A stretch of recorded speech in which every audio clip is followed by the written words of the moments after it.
Hi guys, ఈరోజు చిక్కుడుకాయ చెట్ల దగ్గరికి చేను దగ్గరికి వచ్చినాము. ఈ చేను వచ్చి నర్సరీ అయినది.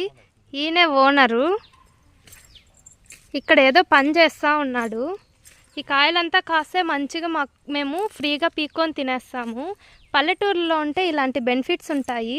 ప్రతి వెజిటేబుల్ కొనకుండా ఇట్లా ఎవరో ఒకరు వేస్తూ ఉంటారు, పండని వాళ్ళు వచ్చి తింటూ ఉంటారు. చూడండి ఎంత బాగా కాయలు కాసాయో. ఈయన వాళ్ళదే పాపం. వీళ్ళు ఏ పంట వేసినా ఫస్ట్ మేమే బోని చేస్తాం తినడానికైతే. అక్కడ అల్నేడు చెట్లు ఉన్నాయి. ఆ సీజన్లో కాయలు కాస్తే ఫస్ట్ మేమే బోని చేస్తాము, పీక్కొని మంచిగా తింటాము.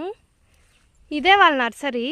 ప్రజెంట్ నార్లు ఏం వేయలేదంట, అందుకే నర్సరీని చూపిస్తా అంటే చూపియద్దు అంటున్నాడు.